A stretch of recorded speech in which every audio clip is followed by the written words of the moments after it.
ላንተ ማወቅ ፈልጋለሁ። አይደለም በቃ ተረጂ በቃ እኔም ልትረጂኝ እፈልጋለሁ። መናገር አለብኝ ብዬ ባሰብኩት ሰዓት በቃ እነግርሻለሁ። እኔ አሁን መስማት የፈለኩት ቆይ ሌላ ነገር አለ? ያልጨረስከው ነገር አለ እንዴ? ማለት አሁንም ተወዳታለህ? ስሜት አለ? ንገረኛ። ስሜት አለ ወይ? እኔ እኮ በጣም ቀላል ነገር ነው። ስለዚህ መጀመሪያ ነፍሰን ይባላል።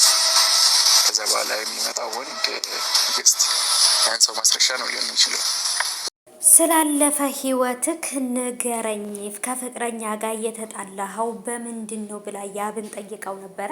ያብም ደግሞ እውነቱን ከመናገር ውጪ ወይንም ሌላ ነገር ፈጥሮ እኔ ማወቅ አለብሽ ብዬ በማስብ ሰዓት ላይ እነግርሻለሁ፣ ስለዚህ አሁን ላይ እንድታጨናንቅኝ አልፈልግም ብሎ ስሜታዊ እንደሆነ ነገር ነበር እያስመሰለ የነበረው ማለት ነው። እና ለምን እውነቱን አልተናገርክም?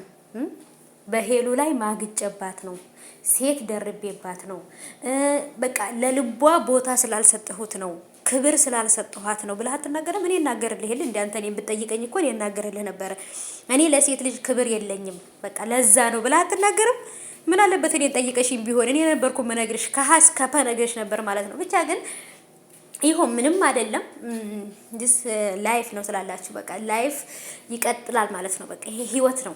ገባችሁ አይደለ? አንዱ ሲሄድ አንዱ ይመጣል። ግን ለዚህኛይቱን ፍቅረኛ ያብ ማለት ነው አትደባበቅ። በቃ ህይወት እየተደባበቀ መሆን አይችልም። በነገራችን ላይ በቃ እሷም ግልጹ መናገር አለባት፣ እሱም ግልጹ መናገር አለበት። ያለፈውን ህይወቱን ከሚስቱ ጋር ወይንም ደግሞ ከሄሉ ጋራ ከፍቅረኛው ጋር ያጣላውን ምክንያት ጉዳይ በደንብ አብራርቶ ሊነግራት ይገባል። ምክንያቱም በኋላ ላይ ስትሰማው እንዳደነግጥ ማለት ነው።